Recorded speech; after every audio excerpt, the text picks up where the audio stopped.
Honor the fallen this Memorial Day. I trust you've clicked on this video because you desire to be a person who honors the fallen. You are the type of person who honors a life of sacrifice and those who would give their lives as a sacrifice for others. And so I just want to encourage you to do just that, to honor the fallen and to honor those who have given their lives on behalf of others this Memorial Day. But you may be thinking like, okay, how do I actually do that? You may be wondering who else is doing this and how can we help one another to do this? You may even be wondering, hey, are we as Christians even supposed to be doing this? Should we be participating in this type of thing? My name is Brian O'Day. I am one of the pastors of Pillar Church here in Jacksonville, North Carolina, adjacent to Marine Corps Base Camp Lejeune. I also serve as executive director of the Praetorian project, and I am a veteran U.S. Marine. And I just want to answer very strongly, absolutely, we should honor lives of sacrifice on behalf of others. You see, Jesus in John's gospel account, he tells his disciples that they're supposed to love one another. The greatest version of love, the greatest thing you can do to love somebody else is to lay down your life for others. He says, greater love has no one than this, than that he would lay down his life for his friends. He examples this amazingly on the cross. He lays down his life for his disciples. He lays down his life as an act of love for those who would become his friends. He also tells his disciples to go and do likewise. He does it in the passage I just referenced. He also tells his disciples, if anyone would come after me, he must deny himself, take up his cross daily, and follow Jesus. We as Christians should be first in line to honor the fallen. We should be first in line to honor lives of sacrifice on behalf of others. But you might be asking, like, how do I do that? What's my day supposed to look like on Memorial Day?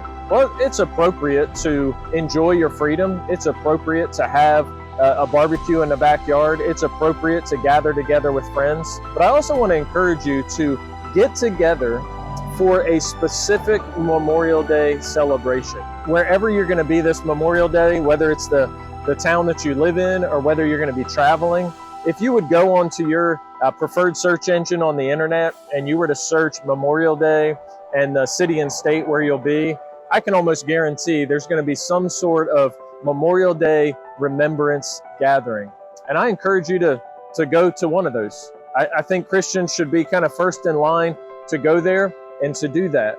The writer of Ecclesiastes, in Ecclesiastes chapter 7 says, it is better to go to a house of mourning than to go to a house of feasting. So he says it's good to go to a place where you're going to memorialize a person or a group of people. He says that's a good thing. That's actually better than to go to a house where a bunch of feasting is happening. And he even tells us why.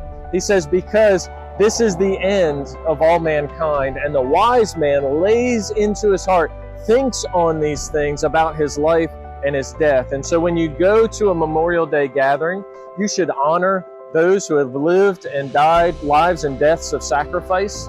You should tell stories about your friends and your loved ones who have given the ultimate sacrifice on behalf of others. But you should also take that time to think about your own life. Think about your own life of sacrifice on behalf of others. And I trust that as you do that, and you do that before the Lord, that He's going to show you how you can endure in that and how you can perhaps even do that more and more in the days and weeks and months to come, whatever time God has left for you on this earth. I encourage those specifically of you in the military. One thing I know about the life in the military is it is a life of sacrifice on behalf of others that a lot of times you don't see the benefits of that. And when you're in the military and you're enduring those sacrifices, it's so tempting to want to get out of that. It's so tempting to say, you know what, I want to go and do something else, anything else to get out of this lifestyle. This is a hard lifestyle. It is a lifestyle that is full of sacrifices. I pray that over this Memorial Day weekend, God reminds you that living a life of sacrifice on behalf of others is a noble thing.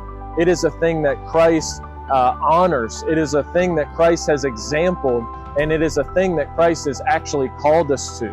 I also encourage you to remember, oh yeah, I'm an ambassador of Christ in this place, and that you're there to make disciples of other people who might not fully appreciate why sacrifice is such an honorable thing. They may have joined the military or be in the military for other reasons, and you can make disciples of Jesus Christ right there where you are.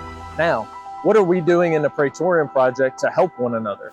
Well, we're providing families and communities along the military pathways. One of the sacrifices for you who are in the military is that the government is going to move you around on a regular basis. It's going to be a struggle to find community. One of the things that community and the community of God provides is for you to be able to endure the hardships of military life. And so you need to be in that Christian community. You need to be in that gospel-shaped community where you can endure that suffering. You can endure that sacrifice with one another. You can do that with other people who get it. Other people who understand that, yes, this is hard, but let's keep going. Yes, this is hard. How can I help you? Yes, this is hard. Oh, you want to help me? Here's something you can do to help me. So what we're doing in the Praetorian Project is we have churches along the military highways, places where you're going to go to and from, and we want to be a community for one another as we live lives of sacrifice on behalf of others. One last note, some of you may spend this time in contemplation, considering a life of sacrifice, and maybe God's calling you to actually get out of the military to become a pastor, maybe to get out of the military to become a missionary and live a different life of sacrifice than the one that you have had in the military. My encouragement, get alone with the Lord, honor a life of sacrifice, live a life of sacrifice, and be ready to do whatever God calls you to do in the path of obedience, following Jesus Christ as your Lord and Savior. I'm so thankful to be in partnership with so many of you. I love you guys.